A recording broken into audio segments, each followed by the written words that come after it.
నిన్న కురిసిన అధిక వర్షాలు ఏదైతే ఉందో అందరు కలెక్టర్లతో కూడా మాట్లాడి జిల్లాల్లో పరిస్థితి, వర్షపాతం, రైతుల ఇబ్బందులు, నష్టం ఇవన్నిటిని మీద కూడా రివ్యూ చేయడం జరిగిందని చెప్పేసి నేను ఈ సందర్భంగా మనం చేస్తాను.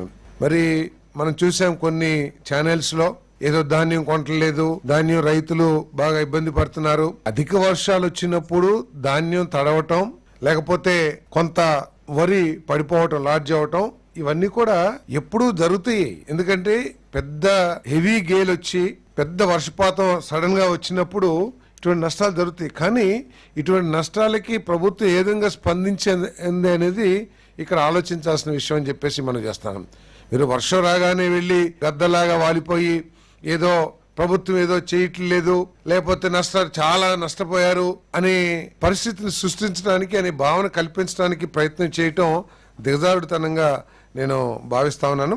మరి ఈరోజు రివ్యూలో ముఖ్యమంత్రి గారు అందరి కలెక్టర్లతో కూడా మాట్లాడారు.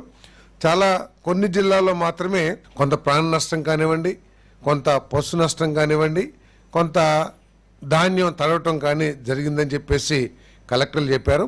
మరి కలెక్టర్ని రేపటికల్లా పూర్తి సమాచారంతో, ఎందుకంటే ఇటువంటి కుహాన రాజకీయాలు చేయటం కోసం జరగంది కూడా చాలా ప్రచారం చేయడానికి ప్రయత్నం చేస్తున్న సందర్భంలో వాస్తవ పరిస్థితుల్ని, ఎగ్జాక్ట్ లాసెస్ని తెలియజేస్తూ రేపు రిపోర్ట్ ఇవ్వమని చెప్పేసి చెప్పడం జరిగిందని చెప్పేసి మనం చేస్తాం.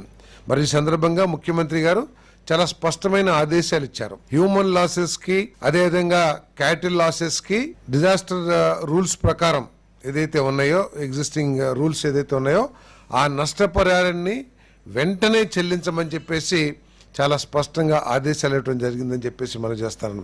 వీలైతే రేపు ఎల్లుండిలోనే వాళ్ళకి ఎక్స్గ్రేషియా కానివ్వండి, వారికి ఎటువంటి నష్టపరిహారం అందించడానికి రూల్స్ ఉన్నాయో దాని ప్రకారం అందించమని చెప్పేసి కూడా చాలా స్పష్టంగా చెప్పారని చెప్పేసి మనం చేస్తాను.